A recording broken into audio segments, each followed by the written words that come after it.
Daughter, I'm sorry, but do you have anything to eat? I haven't eaten since yesterday. This story will move you. Watch until the end. In the heart of the Minas Gerais mountains, surrounded by pastures and silence, lived Ana, a 23-year-old woman. She lived alone on a small, forgotten farm, inherited from her parents, who passed away too soon. The house was simple, a dirt floor, a worn roof, and a wooden table that had heard more prayers than words. Every morning, Ana woke before sunrise, put on her apron, and went out to the corral to tend to the chickens and the small orchard. The wind blew through the trees, the only sound that kept her company. But there were days when the silence hurt, not from loneliness, but from a lack of hope. The harvest was poor, the well was almost dry, and the bills were piling up. One of those mornings, Ana knelt on the kitchen floor, her face covered in tears, and prayed, "Lord, I just want a chance to start over. I can't fight alone anymore." The sun streamed through the window, drawing a cross of light on the floor. She took a deep breath and stood up. She decided to use the last handful of flour and the remaining milk to make a simple cake, the same one her mother made on difficult days.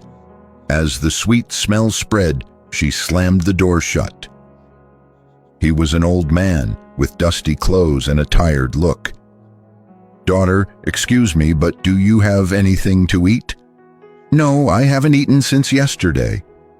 Ana looked at the still warm cake. It was the only one, lunch and dinner for the day. But her heart, even tired, still knew how to love. "Wait a moment, sir," she said, serving a generous piece and a glass of milk. The man ate slowly, looking at her with a gentle smile. "May heaven bless you, girl. One day you will see how much this kindness is worth more than gold." He left, and Ana was alone again, her plate empty and her pantry empty too. She sighed, but before discouragement could take over, she heard other footsteps approaching. This time it was a woman with a child in her arms, shivering with cold. "Miss, may I take shelter for a moment? The rain caught me on the road."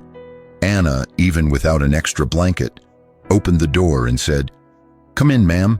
There's little inside, but it's warm." She took her own sheet and wrapped the baby in it.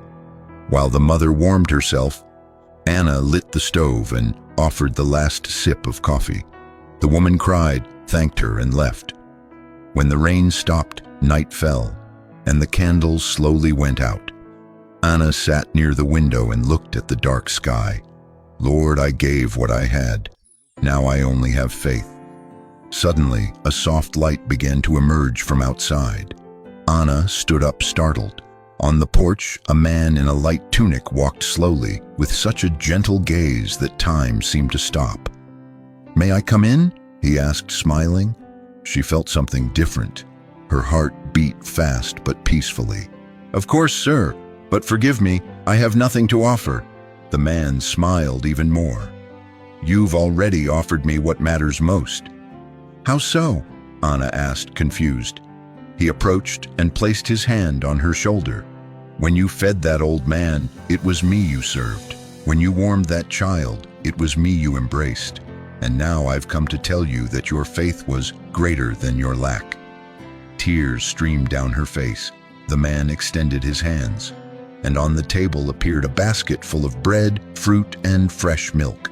The sweet smell of cake filled the air again, as if heaven itself had returned to breathe within that house. "You will never lack anything again, daughter," he said, "because in hearts like yours, I always dwell." Ana fell to her knees, weeping with gratitude. Jesus was the Lord all along. He smiled, touched her face, and replied, "I've always been here, Ana, since the first request." And I disappeared in the light that came through the window. That morning, the whole place seemed to bloom. The branches sprouted again, the water in the well rose, and the wind that once brought silence now brought songs. Since then, whoever passes by that place says that everything there smells of a miracle, because where there is faith, even the little things are transformed into abundance. If you believe that Jesus still visits simple homes and sincere hearts, comment with faith. Amen. Jesus, transform my home, and follow our profile to spread faith, hope, and love. Share this message because someone somewhere needs to remember that God still performs miracles in small places.